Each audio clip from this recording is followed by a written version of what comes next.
Municípios podem ganhar mais tempo para planejar a mobilidade urbana. Senadores e deputados querem votar o orçamento até quarta-feira e votação da PEC, que limita despesas públicas, vai ser concluída nesta terça-feira.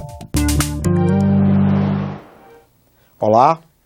Os municípios poderão ter mais tempo para fazer um plano de mobilidade urbana. A prorrogação até abril de 2018 foi aprovada pelo Senado na semana passada e seguiu para a sanção do presidente da República. O excesso de carros em circulação trouxe muitos problemas para a maioria das grandes cidades brasileiras. Engarrafamentos diários, poluição e acidentes.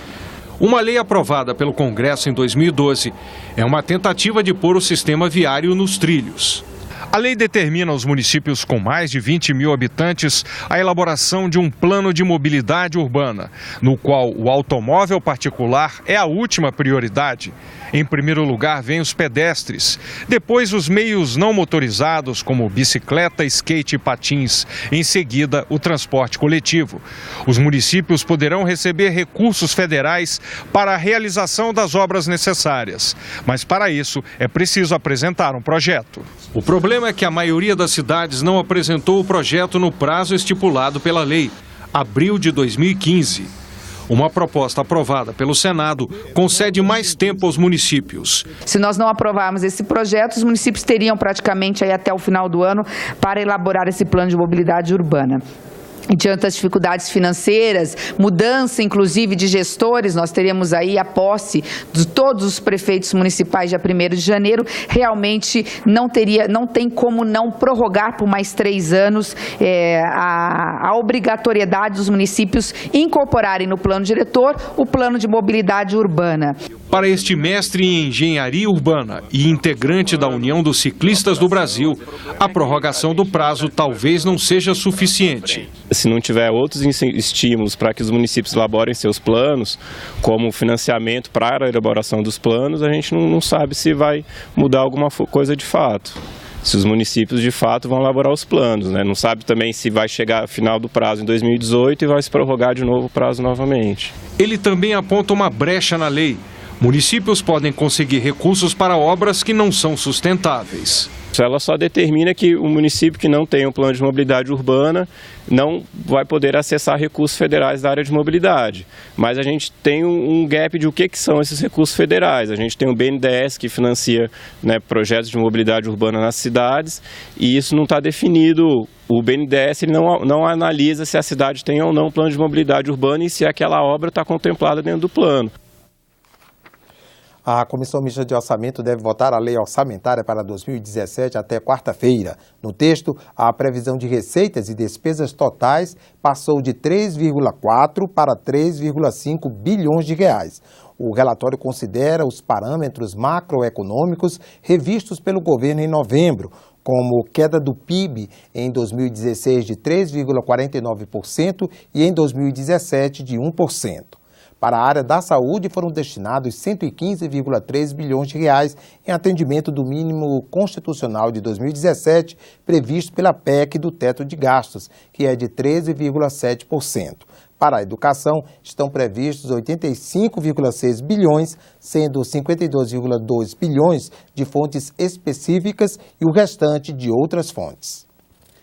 Esta semana, o Senado vota em segundo turno a PEC 55, que limita as despesas públicas primárias durante 20 anos. A proposta divide opiniões. Os governistas defendem que a medida é necessária para reequilibrar as contas públicas e a oposição afirma que ela vai transferir recursos de áreas como saúde e educação para o pagamento de juros da dívida. Nem o impasse sobre a permanência de Renan Calheiros no comando do Senado adiou a votação da PEC. Depois de confirmado no cargo pelo Supremo Tribunal Federal, o presidente convocou 3 sessões do plenário em apenas 8 horas.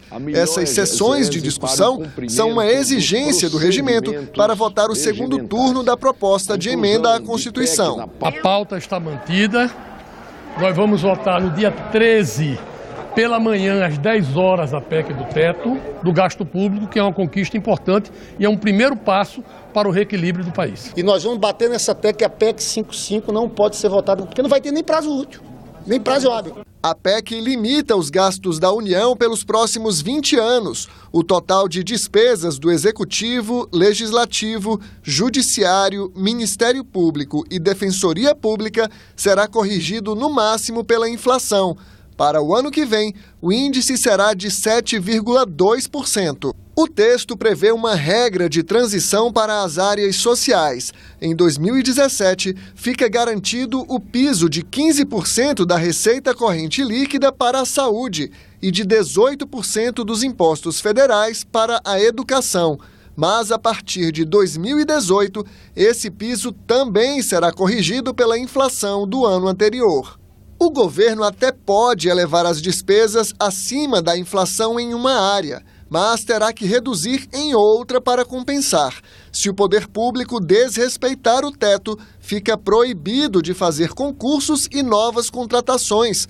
Os servidores ficam sem aumento salarial e nenhuma lei poderá aumentar as despesas. A PEC 55 vale apenas para as chamadas despesas primárias. Ficam fora do teto as transferências da União para estados e municípios, o dinheiro para atender calamidades públicas e custear as eleições, além do pagamento dos juros da dívida pública. O teto só poderá ser revisto daqui a 10 anos. Isso se o presidente da República pedir e a maioria absoluta de deputados e senadores concordar. O Senado perdeu 2 ex-senadores que atuaram na casa nas décadas de 1980 e 90. João Castelo Ribeiro Gonçalves, natural de Caxias, no Maranhão, morreu em São Paulo na manhã de domingo. Ele tinha 79 anos e era atualmente deputado federal pelo PSDB maranhense. João Castelo estava internado desde o dia 31 de outubro para fazer uma cirurgia no coração.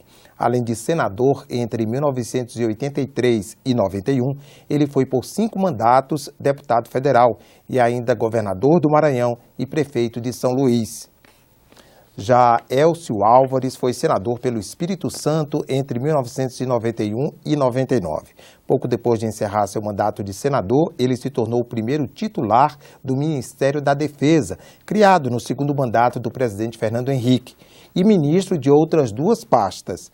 Além desses cargos, Elcio Álvares foi deputado estadual, federal e governador de estado. Era natural de Ubá, Minas Gerais, e tinha 84 anos.